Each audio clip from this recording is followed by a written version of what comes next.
Welcome once again to our series of lectures on the foundations of Western civilization. This time, lecture number 39, Vernacular Culture. What was happening when the great scholars, the great Latin scholars, were making scholastic culture? A medieval motto held, Clericus id est literatus. This means a member of the clergy, that is, a literate person. Now, on this reckoning, the person who wrote Beowulf, the person who wrote the Song of Roland, was illiterate. In this lecture, we're going to sort of try to explore this paradox, even as we look at the explosion of vernacular material in high medieval Europe. For surely, the author of Beowulf was not illiterate, though it is not clear that he was a cleric, and he certainly didn't write in Latin, he wrote in English. Vernacular is a slightly difficult term to define. Normally, for example, when one uses it of the Middle Ages, it means non-Latin. In other words, English, French, German, Italian, etc. It can also mean popular as opposed to elite. It can mean lay as opposed to ecclesiastical. It can mean secular as opposed to religious. And all of these meanings have been used. The only one that is sort of uncontrovertible is Latin, non-Latin. With all the others, we could sort of argue whether vernacular is the right word, but we'll use it with a wide range of meanings here. Now, it's important to see, too, that vernacular applies to poetry, both brief and epic. It applies to letters. It applies to legal materials. It applies to historical works. It applies to devotional texts. In other words, there is not a single category of material that is vernacular, as if then everything else was somehow Latin. Now, we could put this question: why did some people begin to use the vernacular instead of Latin? Well, suppose we stuck tongue in cheek and said that's a matter of perspective. Why in the world did people keep using Latin, a foreign language, for such a long time? Well, the answer in part, of course, is that government and the church continued to use Latin, and thus continued to lend their prestige and their force and their influence to its preservation. The vast majority of people, of course, spoke their own native languages. Elite members of society were probably bilingual, at least bilingual. They would have spoken a vernacular tongue and would have understood some Latin as well. Now, where Latin is concerned, it's also important to bear in mind that Latin was an old and rich language. It had a long-developed vocabulary, a long-developed set of literary forms, all of those kinds of things that were necessary to the production of great literature. It took a long time for the vernaculars to attain that level of development. They did attain it, but it took them a long time. Latin was sort of there from the beginning of the Middle Ages. There's also the very complex matter that we know the vernacular today from the Middle Ages because it was eventually written down. But a great deal of this material had been circulating orally for a long time before it was written down. So there is, in a certain sense, a longer history of the vernacular than we are able to tell. Or we can say that we can write a history of the vernacular and there is a past lurking behind that history. Now, the oldest bodies of vernacular writings emerged in areas that were outside the historical frontiers of the Roman world. That's perhaps not surprising. Places that did not have an immediate direct experience of Latin. The British Isles, for example, in the German-speaking realms, in Scandinavia, and also in the Slavic lands. Now, the British Isles present us with two very distinct corpuses of material, one of them in Celtic and one of them in early forms of English. Among the British, we might say Welsh, there were poets such as, for example, Aneurin. Aneurin flourished around the year 600. He wrote a poem called the Gyrddin, a poem which was an epic account of the slaughter of the British by the Anglo-Saxons at the Battle of Catterick. It has a wonderful freshness, a wonderful kind of vigor, and it opens up to us the vernacular world from a very early moment. This little extract is revealing. Wearing a brooch in the front of the rank, bearing weapons in battle, a mighty man in the fight before his death day, a champion in the charge of the van of the armies. There fell 5 times 50 before his blades of the men of Deira and Bernicia. 100 score fell and were destroyed in a single hour. He would sooner the wolves had his flesh than go to his own wedding. and he would rather be prey for ravens than go to the altar. He would sooner his blood flowed to the ground than get due burial, making return for his meed with the hosts in the hall. Haveth the tall should be honored as long as there is a minstrel. Now, of Irish material, other form of Celtic material, there is an abundance. It comes in profusion. It comes in long and short poems. It comes in the lives of saints. It comes in law codes. It comes in fantasies.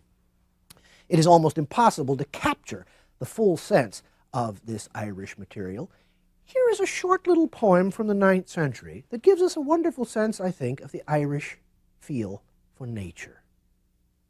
I have news for you. The stag bell winter snows. Summer has gone. Wind high and cold, the sun low, short its course, the sea running high. Deep red the bracken, its shape is lost, the wild goose has raised its accustomed cry. Cold has seized the bird's wings, season of ice.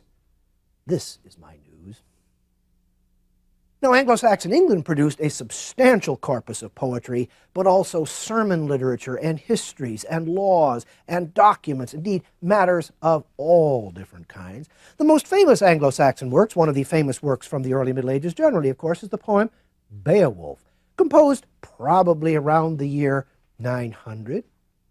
Yet for the immediacy, simplicity, and vigor of the Saxon world, we might turn to a 7th century poem, a short little poem, Caedmon's Hymn.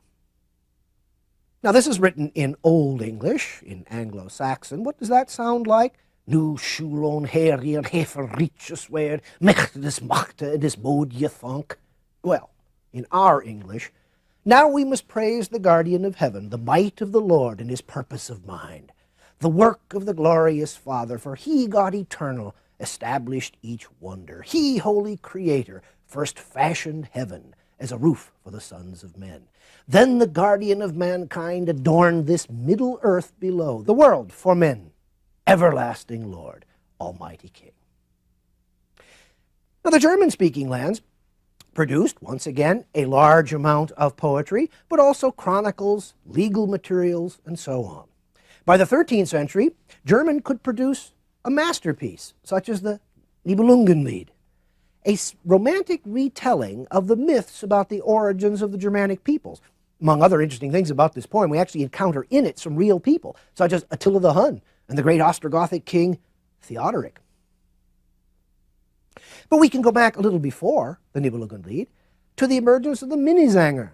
Now, the Minnesänger were German-style troubadours, love singers is what the name means, who wrote love poems influenced by the current fashions in French poetry at that time. We'll turn to the French in a few minutes. We can go back to the 9th century to glimpse the origins in Saxony of Germanic literary creation. Someone, we don't know who, created a powerful German retelling of the life of Christ, a sort of a blending of the 4 Gospels. The poem was called the Heiland, which means the Savior. Now, here we can really see the blending of a Christian culture and a Germanic ethnic culture at the same time. Jerusalem becomes a hill fort. Christ turns into the leader of a war band made up of his apostles. The details of this poetry, in other words, are those of the Nordic North and not of the Mediterranean. As for the Slavic world, the earliest materials committed to writing in Slavic languages date from the 9th and 10th centuries, and they're connected with the 9th century missions of St. Cyril and Methodius to the region that we know of as Bohemia. Initially, Christian texts were translated into Slavic languages, and then, slowly but surely, original works were actually composed in Slavic. Scandinavia produced its vernacular literature in 2 waves and in 2 different kinds. First, there are narratives of the settlement of Iceland. Beginning late in the 9th century, considerable numbers of Scandinavians, largely Norwegians at first and then others, began settling Iceland. So the earliest Scandinavian literature are accounts of the settlement of Iceland and then also the law books written for the people who went there. Then in the 12th and 13th century, we begin to have the sagas, that means the things said, which treated in wonderfully artful blends of fact and fantasy the early history of the settlements, sort of historical sagas, and the great families, the great heroes, the great figures from the past, dynastic or family sagas, who were responsible for that early settlement of Iceland. The largest outpouring by far of vernacular material came from France, beginning in the 12th century. Now, the oldest single work is the anonymous Song of Roland. Now, this poem was assembled in its present form about 1100. You may recall we mentioned it in connection with chivalry. Clearly, there is oral material that goes back a long time before this. The Song of Roland is a poem in the genre we call chanson de geste, a song of great deeds, a tale of great deeds. Well, this particular poem, as you may recall from our earlier discussion, recounts a single event in the life of Charlemagne and then revises it to fit the context of its own time. This poem written in 1100, this is now the world of the Crusades. This is the world of the geographical expansion of Europe. This is a world of the peace and truce of God. You should fight God's enemies and not other Christians. It is a poem that fully breathes all of those spirits. It's a poem that takes up great themes of honor and betrayal, just the kinds of themes that would have interested the men of that age. You'll remember again that this is a poem that I said shows us chivalry as an affair of men. Women are all but invisible in this poem. But the women will begin to appear in French literature in the 12th century. For example, in the course of the 12th century, two literary forms emerged, the lay and the romance. Now, lays were short stories about an encounter between usually between a woman and her lover. The greatest writer of lays was Marie de France, a female writer of some note who wrote in the 1170s. We don't know very much about her, actually. The lays might be set in more or less contemporary times, or they might be set in the remote past. Romances, on the other hand, were longer works, often from a woman's point of view, though mostly written by men, as far as we know. They at least purpose to tell stories from a woman's point of view. They narrate stories of relationships between men and women, but often much else besides. There is often adventure, there is war, there is battle, there is travel, there are mythical beasts, there are all manner of things that emerge in these romances. But the stories are interesting for many reasons, but particularly because they are very rich in human emotions and in conflicting loyalties. There is, for example, in a poem like the Song of Roland, something almost preachy, something almost universalizing. It is as if what is being said to all people everywhere at all time. When we enter the world of the romance, we feel flesh and blood human beings encountering real circumstances. Now, sometimes real circumstances set in a fanciful frame, but real, credible, flesh and blood people all the same. The greatest writer of romances was Chrétien de Troyes. Born about 1135, died in 1183. Now, the most influential vernacular poetry of the 12th century was that of the troubadours, the great singers of the south of France. We mentioned the German Minnesänger as having been influenced by them. Taking their rise in southern France, the troubadours were influenced by a variety of things. They were influenced by the social currents of the age of chivalry and by the world of feudalism. They were influenced by the love poetry of the ancients, especially the great poet Ovid, and they were influenced, it seems, by the love lyrics of Muslim Spain. They produced poems of unusual feeling, of unusual frankness, of unusual clarity. Late in the 12th century, for example, one of the finest of the troubadours, Bernard of Ventadorn, wrote these lines. Alas, how much I knew of love, I thought, but so little know of it. For now I cannot check my love for her, who gives me little profit. She has my heart and all of me, herself and all the world, and nothing leaves to me when thus she takes me, except desire and heartfelt longing. Not all troubadours were men. Here are a few lines from Castellozza, born around 1200, one of the finest, though by no means the only, woman troubadour. Friend, if you had shown consideration, meekness, candor, and humanity, I'd have loved you without hesitation. But you were mean and sly and villainous. Now, the troubadours, and to a degree the romancers, give rise to a set of feelings, to a set of literary expressions that scholars have labeled courtly love. Now, on one level, this means no more than literature produced in a medieval court, literature produced by people who were patronized by those in medieval courts. Courtly love was the love poetry of courts. On another level, it means a literature that takes a certain view of love. It cannot truly happen within marriage. It is almost always unrequited. It is normally from afar. And finally, but perhaps most importantly, it is an ideal, almost a platonic ideal. It is fin amour, fine love, pure love, as opposed to the common lust of the masses. Now, where courtly love is concerned, nobody argues about the first definition, that it's the poetry of courts. About the second definition, that it bears some relationship to courtly love as a series of love conventions, on this scholars argue hotly. Some say it's actually a modern invention that's sort of been imposed on the Middle Ages. Others say, no, it's there in the Middle Ages and we're to take it seriously, or, well, it's there in the Middle Ages, but we are to take it as ironic.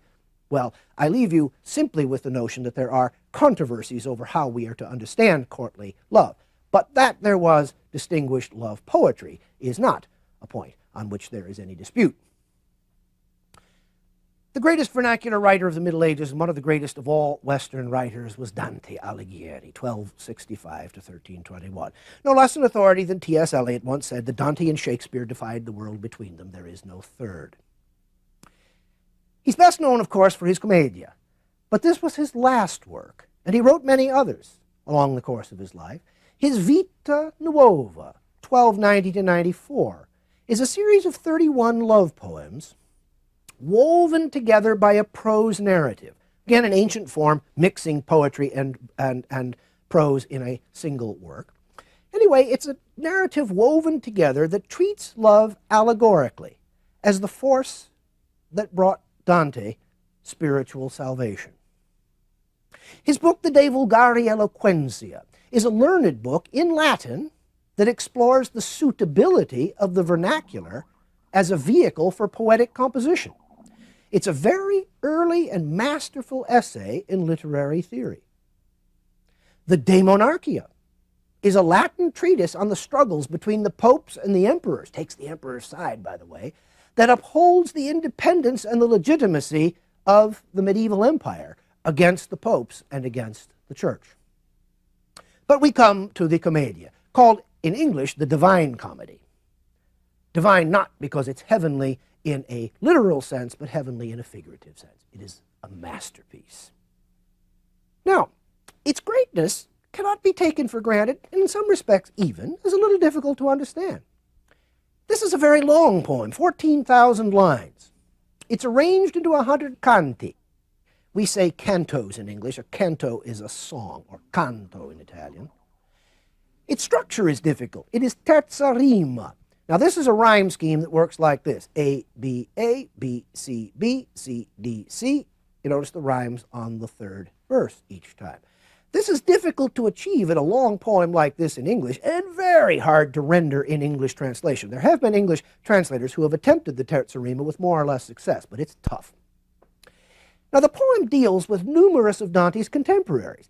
These, again, are figures with whom we are mostly not familiar today. It deals with elaborate issues then current in legal circles, elaborate issues then current in politics, elaborate issues then current in theology. Dante was, in his way, a scholastic. The poem, then, in a way, is much like Milton's Paradise Lost later on. It's full of literary allusions that can elude almost any reader, or listener, if you're hearing the poem. Essentially, at bottom, to the degree that one can do violence to something like this by generalizing about it, the poem is a tale of a journey. The travelers are Dante himself, the reader or the hearer, all the figures mentioned in the poem, all the cultural artifacts and phenomena alluded to in the poem, and finally, in truth, the whole human race. It is a universalizing tale. It's an exploration of morality and religion. We begin in the inferno, we begin in hell, we begin with the punishment of those who have failed. It's an exploration of religion. It's an exploration of morality and religion and the roles they play in the forming of the human character, in the failure of individual humans to rise to the challenge of humanity's possible greatness. There is in Dante always an optimism. He shows us people again and again who failed, but there is still in him something optimistic. There is hope. Hope does not vanish, even though as we enter the mouth of hell, we are told to abandon hope, all you who enter here. That is ironic. Finally, the poem returns to themes opened up in the Vita Nuova. Love becomes the central metaphor in the poem. Now, the reference of the metaphor are the love that humans feel or fail to feel for each other, the spiritually uplifting power of the love of one man for one woman, Dante and his beloved Beatrice. And then, and finally, and most importantly, the glorious and mysterious love of God. For when we have come from the pit of Inferno to the mountain of paradise, Dante permits our weary traveler to look into the face of God. Now, to the degree that vernacular implies the activities of lay people, we can also talk about certain great social movements of the High Middle Ages. The first of these, for example, the first of these lay movements that we'll devote a little attention to was, paradoxically, religious. Sometimes it resulted in perfectly acceptable new forms of religious expression. Sometimes it resulted in what the authorities called heresy. Now, we've emphasized in a couple of different lectures that there were various currents of religious reform that washed over Europe in the 10th, the 11th, and the 12th centuries.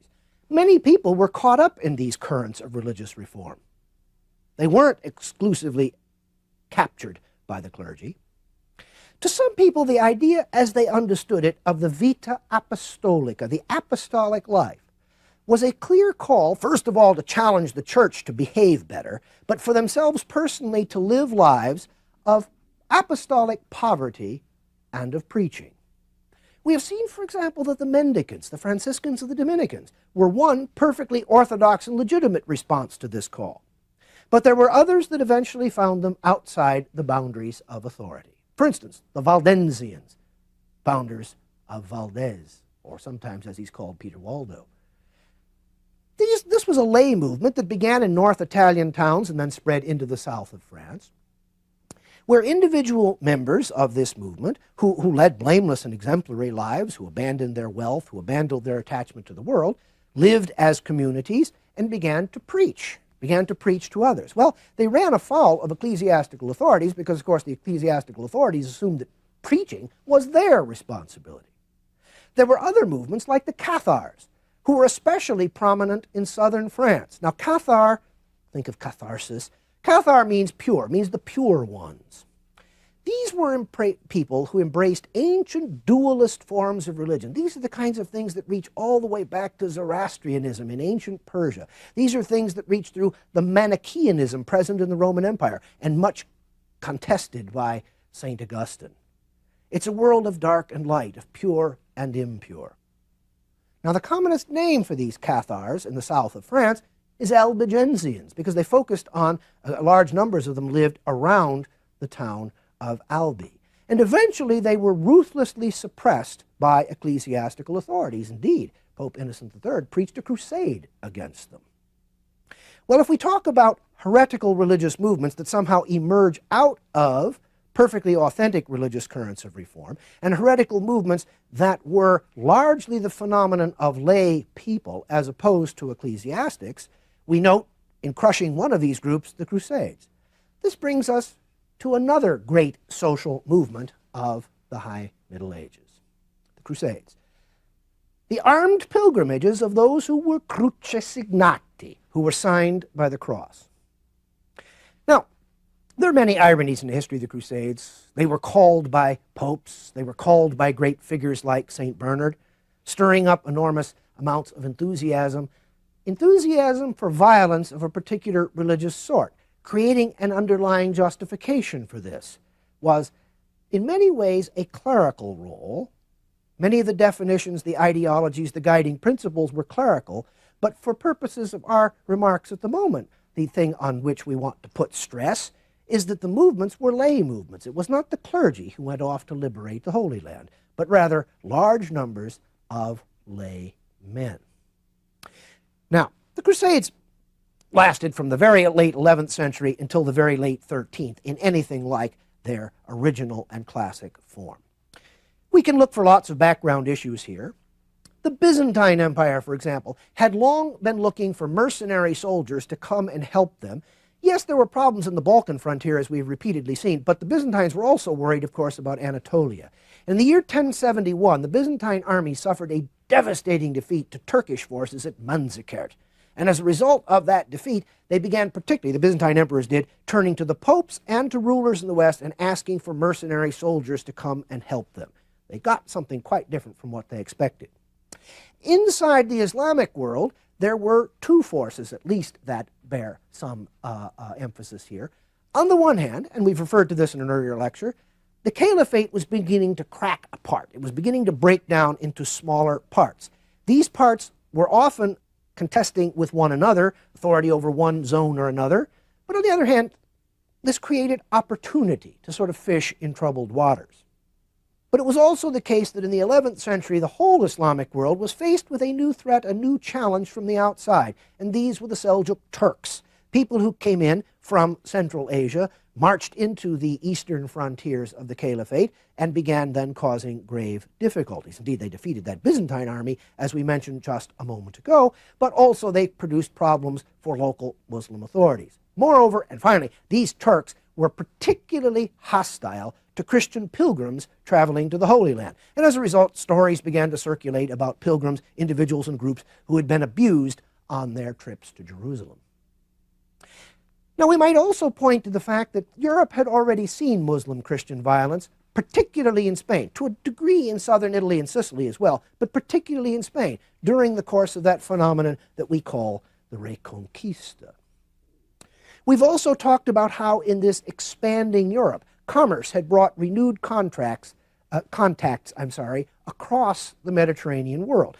What this means, in certain respects, is that people in Western Europe knew more than they had known previously of the Islamic world, of its political possibilities, of its economic possibilities, of its divisions, of its differences, of its problems. Now, knowledge does not necessarily generate action, but it can. Chivalry, the chivalric ideal, fired the ideal of the Christian knight, the knight who struggled against God's enemies. Rather than fighting other Christians, he went off to struggle against God's enemies.